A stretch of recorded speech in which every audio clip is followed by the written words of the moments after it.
ಕನ್ನಡ ಚಿತ್ರರಂಗದ ಹೆಸರಾಂತ ಚಿತ್ರ ನಿರ್ಮಾಣ ಸಂಸ್ಥೆ ಎಸ್ವಿ ಪ್ರೊಡಕ್ಷನ್ ಮೇಲೆ ದೂರೊಂದು ದಾಖಲಾಗಿದೆ.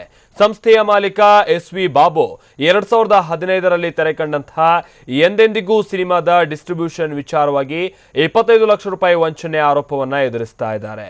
ಶಿವಮೊಗ್ಗ, ಚಿಕ್ಕಮಗಳೂರು ಮತ್ತು ಸೌತ್ ಕರ್ನಾಟಕದ ಡಿಸ್ಟ್ರಿಬ್ಯೂಟರ್ ಆಗಿರುವಂತಹ ಚಂದ್ರಪ್ಪ ಈ ಆರೋಪವನ್ನ ಮಾಡಿದ್ದಾರೆ. ಡಿಸ್ಟ್ರಿಬ್ಯೂಷನ್ಗೆ ನೀಡುವಂತಹ ಸಂದರ್ಭದಲ್ಲಿ ಚಂದ್ರಪ್ಪ ಅವರಿಂದ 25 ಲಕ್ಷ ರೂಪಾಯಿ ಹಣವನ್ನ ರೀಫಂಡೇಬಲ್ ಅಗ್ರಿಮೆಂಟ್ ಮೂಲಕ ಪಡೆದಿದ್ದಂತಹ ಎಸ್ವಿ ಬಾಬು ನಂತರ ಆ ಹಣವನ್ನ ಮರುಪಾವತಿ ಮಾಡದೆ ಮೋಸ ಮಾಡಿದ್ದಾರೆ ಅಂತ ಆರೋಪಿಸಲಾಗಿದೆ. ಎಂದೆಂದಿಗೂ ಸಿನಿಮಾದಲ್ಲಿ ಕೇವಲ 4.5 ಲಕ್ಷ ಹಣ ಮಾತ್ರ ಬಂದಿದೆ. ಇನ್ನುಳಿದಂತಹ 20 ಲಕ್ಷ ಹಣದಲ್ಲಿ 10 ಲಕ್ಷ ನೀಡಿದ್ದು ಬಾಕಿ ಕೊಡಬೇಕಾದಂತಹ 10 ಲಕ್ಷ ಹಣವನ್ನ ಕೊಡದೆ ಸತಾಯಿಸ್ತಾ ಇದ್ದಾರೆ ಅಂತ ಹೇಳಿ ಎಸ್ವಿ ಬಾಬು ಮೇಲೆ ಚಂದ್ರಪ್ಪ ಅವರು ಆರೋಪ ಮಾಡಿದ್ದಾರೆ.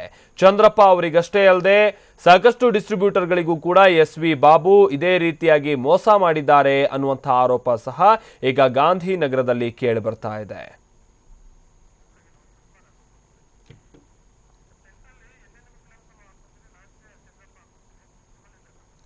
ಚಿತ್ರ ನಿರ್ಮಾಣ ಸಂಸ್ಥೆ ಆಗಿರುವಂತಹ ಎಸ್ವಿ ಪ್ರೊಡಕ್ಷನ್ ವಿರುದ್ಧ ಈಗ ದೂರೊಂದು ದಾಖಲಾಗಿದೆ. ಎಸ್ವಿ ಪ್ರೊಡಕ್ಷನ್ನ ಮಾಲೀಕ ಎಸ್ವಿ ಬಾಬು ಅವರ ವಿರುದ್ಧ ಈಗ ಹಣವನ್ನ ನೀಡದೆ ವಂಚಿಸಿದ್ದಾರೆ ಅನ್ನುವಂತಹ ಪ್ರಕರಣವನ್ನ ಈಗ ಡಿಸ್ಟ್ರಿಬ್ಯೂಟರ್ ಓರ್ವರು ಮಾಡ್ತಾ ಇದ್ದಾರೆ. ಈ ರೀತಿಯಾದಂಥ ಒಂದು ಆರೋಪವನ್ನ ಮಾಡ್ತಾ ಇದ್ದಾರೆ.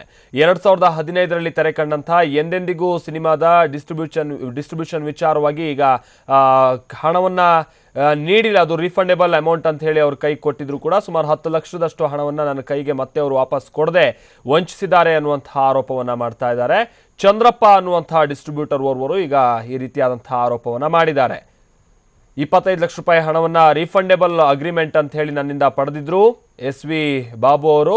ನಂತರ ಆ ಹಣವನ್ನ ಮರುಪಾವತಿಯನ್ನ ಮಾಡಿಲ್ಲ. ಅಂದ್ರೆ ಅದರಲ್ಲಿ 4.5 ಲಕ್ಷ ರೂಪಾಯಿ ಹಣ ಮಾತ್ರ ಬಂದಿತ್ತು ಡಿಸ್ಟ್ರಿಬ್ಯೂಷನ್ ಮಾಡುವಂತಹ ಸಂದರ್ಭದಲ್ಲಿ ಆದಾಯದ ರೂಪದಲ್ಲಿ. ಆ ನಂತರದಲ್ಲಿ ಉಳಿದ 20 ಲಕ್ಷ ಹಣದಲ್ಲಿ 10 ಲಕ್ಷ ರೂಪಾಯಿ ಹಣವನ್ನ ನೀಡಿದ್ದಾರೆ.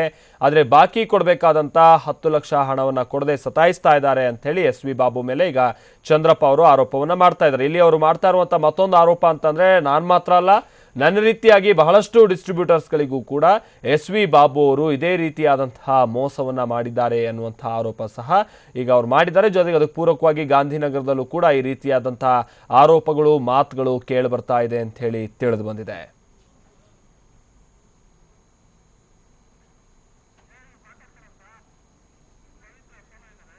ಈ ಬಗ್ಗೆ ಮತ್ತಷ್ಟು ಮಾಹಿತಿ ಕೊಡ್ತಾರೆ ನಮ್ಮ ಪ್ರತಿನಿಧಿ ಪವಿತ್ರ. ಈಗ ಚಂದ್ರಪ್ಪ ಅವರು ಮಾಡ್ತಾ ಇರುವಂತಹ ದೂರಿನಂತೆ ಎಷ್ಟು ಹಣ ಎಕ್ಸಾಕ್ಟ್ ಆಗಿ ಅವ್ರಿಗೆ ಬರ್ಬೇಕಂತೆ ಎಸ್ವಿ ಬಾಬು ಅವರಿಂದ, ಜೊತೆಗೆ ಈಗ ಅದಕ್ಕೆ ಸಂಬಂಧಪಟ್ಟ ಎಲ್ಲ ಅವ್ರು ದೂರು ಕೊಡ್ತಾ ಇದ್ದಾರೆ, ಇದೇನಾದ್ರು ತಿಳಿದ್ ಬಂತ ಪವಿತ್ರ?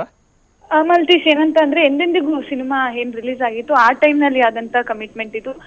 ಏನು ರೀಫಂಡಬಲ್ ಅಗ್ರಿಮೆಂಟ್ ಒಂದಾಗಿರುತ್ತೆ. ಏನು 25 ಲಕ್ಷದಲ್ಲಿ ಒಂದು ಸಿನಿಮಾವನ್ನ ತಗೊಂಡಿರ್ತಾರೆ. ಅಲ್ಲಿಯ ಡಿಸ್ಟ್ರಿಬ್ಯೂಷನ್ ಏನೋ ಚಿಕ್ಕಮಗಳೂರು ಇರ್ಬೋದು ಮತ್ತೆ ಶಿವಮೊಗ್ಗ ಹಾಗೂ ಅಲ್ಲಿನ ಸುತ್ತಮುತ್ತ ಏರಿಯಾಗಳಲ್ಲಿ ಸಿನಿಮಾವನ್ನ ರಿಲೀಸ್ ಮಾಡಿ ಅದ್ರಲ್ಲಿ ಬರುವಂತ ಕಲೆಕ್ಷನ್ ಅಲ್ಲಿ 25 ಲಕ್ಷ ಏನ್ ಕೊಟ್ಟಿರ್ತಾರೋ ಅದ್ರಲ್ಲಿ ಬರುವಂತ ಹಣವನ್ನ ಕಡಿತ ಮಾಡ್ಕೊಂಡು ಇನ್ನು ಮಿಕ್ಕ ಹಣವನ್ನ ಎಸ್ವಿ ಬಾಬು ಅವರು ಕೊಡ್ಬೇಕಾಗಿರುತ್ತೆ. ಆದ್ರೆ ಏನು ಈ ಚಿತ್ರದ ಕಲೆಕ್ಷನ್ ಅಲ್ಲಿ ಸುಮಾರು ಏನಿಲ್ಲ ಅಂದ್ರೂ 4.5 ಲಕ್ಷ ಮಾತ್ರ ಕಲೆಕ್ಷನ್ ಆದ್ರಿಂದ ಅದಾದ ನಂತರ ಸಿನಿಮಾದು ಹಣ ಬಂದ ನಂತರ ಮತ್ತೆ ಚಂದ್ರಪ್ಪ ಅವರು ಎಸ್ವಿ ಬಾಬು ಅವ್ರನ್ನ ಮೀಟ್ ಮಾಡಿ ಅವರು ಹಣ ಏನ್ ಕೊಡ್ಬೇಕಾಗಿರುತ್ತೋ 20 ಲಕ್ಷ ಆ ಹಣನ ಕೊಡ್ಬೇಕಾಗಿ ಒಂದು ವಿನಂತಿ ಮಾಡ್ಕೋತಾರೆ. ಆ ಮಧ್ಯದಲ್ಲಿ ಎಸ್ವಿ ಬಾಬು ಅವರು ಇವ್ರ ಕೈಗೆ ಸಿಗದಂತೆ ಓಡಾಡ್ತಾರೆ. ಮತ್ತೆ ಒಂದಷ್ಟು ದಿನಗಳು ಇವರಿಗೆ ದುಡ್ಡು ಕೊಡ್ದಲೆ ಒಂದು ಪರದಾಡಿಸ್ತಾರೆ. ನಂತರ ಒಂದು 4 ಚೆಕ್ಗಳನ್ನ ಕೊಡ್ತಾರೆ. 5 ಲಕ್ಷದ 4 ಚೆಕ್ಗಳನ್ನ ಕೊಡ್ತಾರೆ. ಆ ಚೆಕ್ನ ಬ್ಯಾಂಕ್ ಹಾಕಿದಾಗ 2 ಚೆಕ್ ಮಾತ್ರ ಹಣವನ್ನ ಪಡ್ಕೋತಾರೆ. ಏನು 10 ಲಕ್ಷ ಹಣವನ್ನ ಪಡ್ಕೋತಾರೆ. ಅದಾದ ನಂತರ ಇನ್ನ 10 ಲಕ್ಷ ಹಣ ಇಲ್ಲಿವರೆಗೂ ಅವ್ರಿಗೆ ಸಂದಾಯ ಆಗಿರಲ್ಲ. ಅದರಿಂದ ಈಗಾಗಲೇ ಕಂಪ್ಲೇಂಟ್ ಕೂಡ ಆಗಿ ಮತ್ತೆ ಕೋರ್ಟಿನ ಮೆಟ್ಲು ಕೂಡ ಹೇರಿದ್ದಾರೆ. ಆದ್ರೆ ಇಲ್ಲಿಯವರೆಗೂ 10 ಲಕ್ಷ ಹಣ ಮಾತ್ರ ಅವರಿಗೆ ಮರು ಸಂದಾಯ ಆಗಿಲ್ಲ. ಇಲ್ಲಿ ತನಕ ಚಂದ್ರಪ್ಪ ಅವರು ಒಂದು ಪರದಾಡ್ತಾನೆ ಇದ್ದಾರೆ. ದುಡ್ಡಿನ ಹಣ ಅದ ಅವಶ್ಯಕತೆ ತುಂಬಾ ಇರೋದ್ರಿಂದ.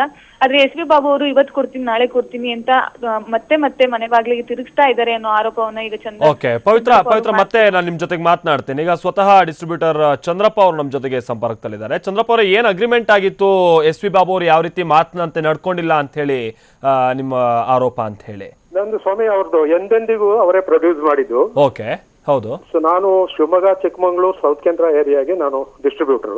ಓಕೆ, ಸರಿ, ಅವ್ರ ಹತ್ರ ಹೋಗಿ ಅಗ್ರಿಮೆಂಟ್ ಮಾಡಿದಾಗ ಅದು ರಿಟರ್ನಬಲ್ ಕ್ಲಾಸ್ ಅಂತ, ಅಂದ್ರೆ ಏನ್ ಬರುತ್ತಾ ನೀವಿಷ್ಟು ಅಡ್ವಾನ್ಸ್ ಕೊಡಿ, ಬಿಸ್ನೆಸ್ ಆಗ್ಲಿಲ್ಲ ಅಂದ್ರೆ ನಿಮಗೆ ವಾಪಸ್ ಕೊಡ್ತೀವಿ ಅಂತ.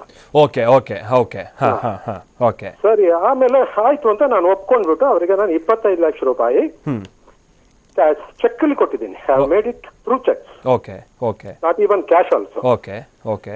ಅವ್ರು ಅವಾಗ ನನ್ಗೆ ಏನ್ ಹೇಳಿದ್ರು ಅಂದ್ರೆ, ನಾನು ಗಾಂಧಿನಗರದ ತರ ಪ್ರೊಡ್ಯೂಸರ್ ಅಲ್ಲ, ಓಕೆ, ನೀವು ನನ್ನ ನಂಬಿ ಇಮಿಡಿಯೇಟ್ ಆಗಿ ನಿಮ್ಗೆ ಏನ್ ಕೊಡ್ಬೇಕೋ ನಾನು ವಾಪಸ್ ಕೊಡ್ತೀನಿ ರಿಲೀಸ್ ಆದ್ಮೇಲೆ ಅಂದ್ರು, ನಾನು ಕೊಡ್ಬೇಕಾಗಿದ್ರೆ ಅಂತ. ಓಕೆ, ರಿಲೀಸ್ ಆಯ್ತು. ನಾನು ಅವರಿಗೆ ಸ್ಟೇಟ್ಮೆಂಟ್ ಎಲ್ಲ ಕೊಟ್ಟೆ.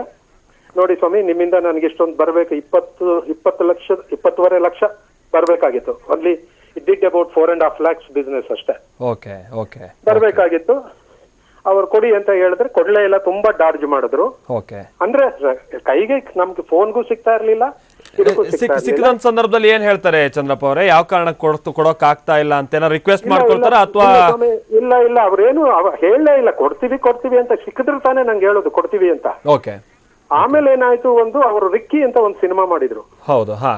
At that time he was looking around for other distributors. Okay, okay. To release that film. Okay. Then I told my co-distributor, hello. Okay, ಕಳಿಸ್ತಾ ಇದೆ, ಹೇಳಿ.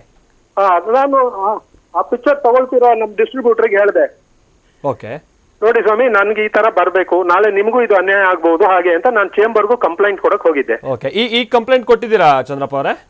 ಚೇಂಬರ್ ನಾನು ಕೊಡ್ಲಿಲ್ಲ ಸರ್. ಎಲ್ಲಿ ಕೊಟ್ಟಿದ್ದೀರಾ? ಕಂಪ್ಲೇಂಟ್ ಏನಾದ್ರು ಮಾಡಿದ್ದೀರಾ ಈಗ?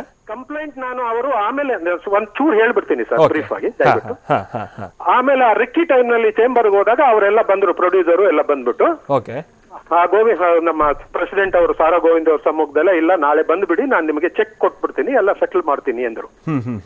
Then I went his office. Next day ಹೋದೆ, ಅವ್ರು ನನಗೆ 4 ಚೆಕ್ ಕೊಟ್ರು. ಓಕೆ ಚಂದ್ರಪ್ಪ ಅವರೇ, ಓಕೆ, ಸಂಪರ್ಕ ಕಡಿತ ಆಗಿದೆ. ಇದು ಚಂದ್ರಪ್ಪ ಅವ್ರು ಮಾಡ್ತಾ ಇರುವಂತಹ ಆರೋಪ. ಎಸ್ ವಿ ಬಾಬು ಬಹಳಷ್ಟು ಬಾರಿ ಹಣ ಕೊಡ್ತೀನಿ ಅಂತ ಹೇಳಿ ಸತಾಯಿಸಿದ್ದಾರೆ, ಆದರೆ ಈಗಲೂ ಕೂಡ ವಾಪಸ್ ಕೊಡ್ತಾ ಇಲ್ಲ. ರೀಫಂಡೇಬಲ್ ಅಮೌಂಟ್ ಅಂತ ಹೇಳಿ 25 ಲಕ್ಷ ರೂಪಾಯಿ ಕೊಟ್ಟಲ್ಲಿ 10 ಲಕ್ಷ ರೂಪಾಯಿ ಕೊಟ್ಟಿಲ್ಲ ಅನ್ನುವಂತಹ ಆರೋಪ ಮಾಡ್ತಾ ಇದ್ದಾರೆ. ಸಂಬಂಧಪಟ್ಟಂತೆ ಕಂಪ್ಲೇಂಟ್ ಮಾಡೋದಕ್ಕೂ ಕೂಡ ಸಿದ್ಧತೆಯನ್ನು ನಡೆಸ್ತಾ ಇದ್ದಾರೆ ಚಂದ್ರಪ್ಪ ಅವರು.